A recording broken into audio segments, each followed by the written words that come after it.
Hey, Mr. Battolini here, and I may not be a genius, but I do know this. In Europe, when fascist dictators rose to power, they didn't just stay within their borders. And this is one of my favorite stories to tell in all of history because of how we all should have known exactly what was going to happen here, and the whole world failed to do it.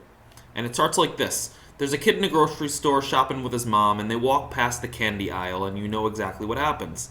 The kid goes insane, throws a Category 5 nuclear meltdown, screaming and crying because mom won't let him have that chocolate bar.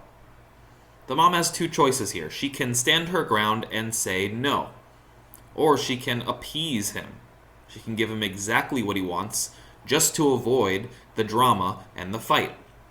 Well, ladies and gentlemen, Hitler is that kid, England is that mom, and this is the daily lesson.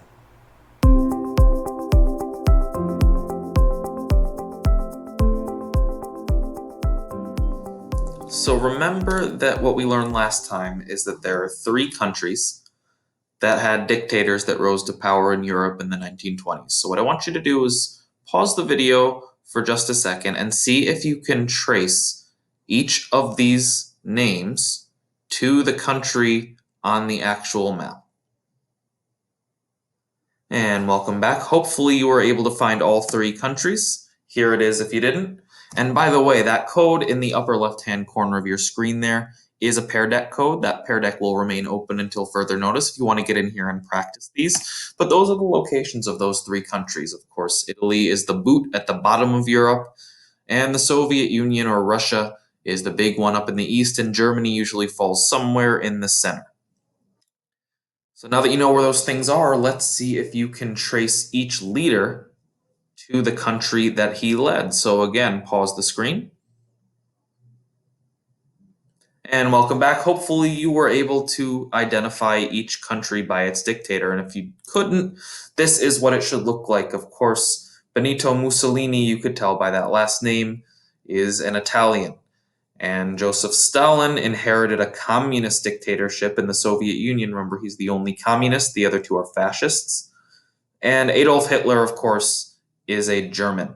So, what today's going to be about is how those three actually start. Well, really, two of them, and especially one of them, actually started World War II. We've been in the World War II unit for about a week, and there's no actual war yet. Nobody's attacked anybody.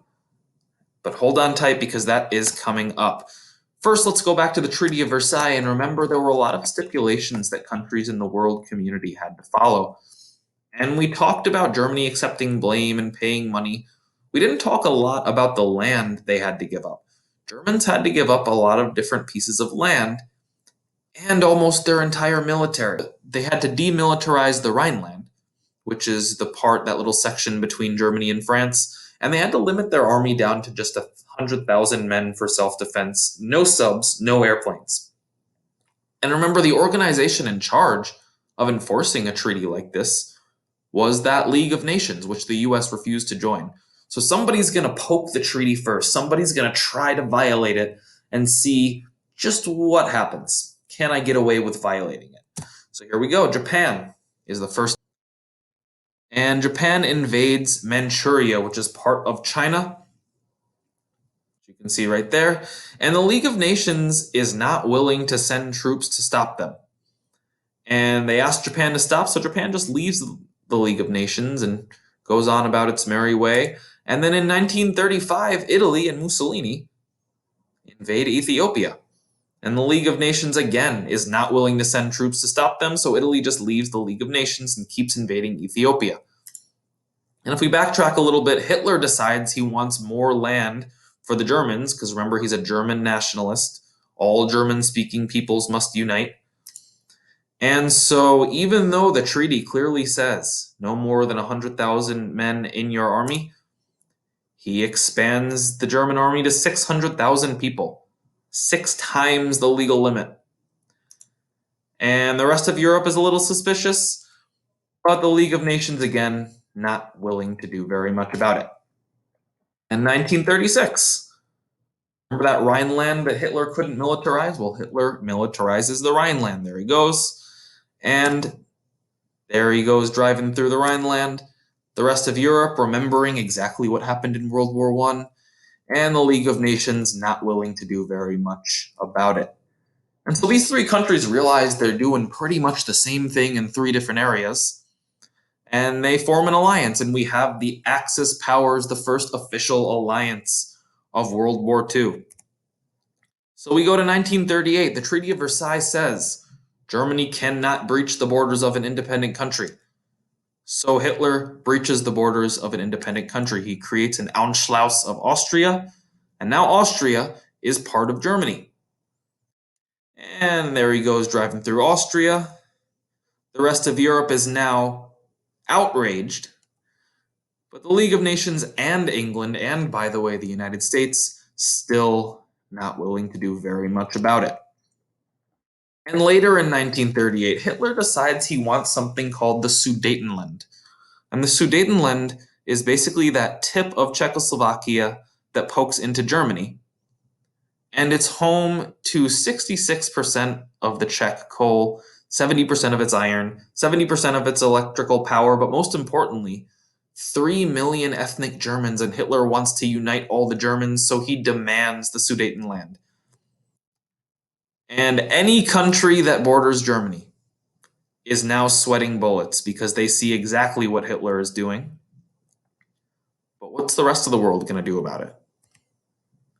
And finally, England steps up and says, all right, enough.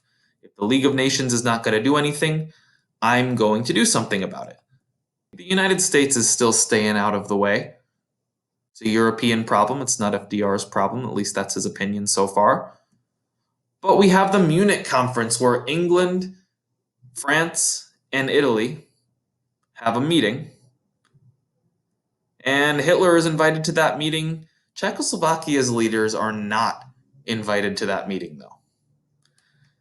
And Germany, it's decided, is allowed to annex the Sudetenland because Hitler promises Neville Chamberlain, who's the Prime Minister of England, if you let me have just this one last piece of land, I will stop invading things. And Neville Chamberlain did not want to go to a war, so he appeased Hitler. He gave Hitler that chocolate bar in the hopes that Hitler would not start a war or invade anything else. I have met with Hitler, and he agrees to peace in our time if we give him the Sudetenland. Now we have peace. That's what the Prime Minister of England said. Everyone else in Europe, are you kidding me? League of Nations, not going to do anything. And Hitler breaks his promise less than a year later. Hitler promised, if you appease me, if you give me what I want so that I don't start a war, well, then I won't start a war. And less than a year later, he invades Poland, and officially we have the start of World War II. Your key takeaways for today: the fascist military powers started aggressively expanding their territories in the 1930s. The League of Nations was powerless in stopping them. And at the Munich Conference, England tried to appease Hitler. They used appeasement. They tried to give him what he wanted in the hopes that they could avoid a fight. Just like that example I gave you in the beginning of the video with the kid walking through the grocery store.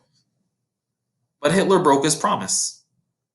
And Hitler's invasion of Poland officially started World War II because right after that, England and France rushed to Poland's defense. And that's our second major alliance of World War II, where we have the Allied powers. Your daily directions: reading paragraphs number 9 through 12 on page 7. And then there's a timeline activity on page 7. That's all we have for you today. Stay safe, stay productive, and we'll see you next time.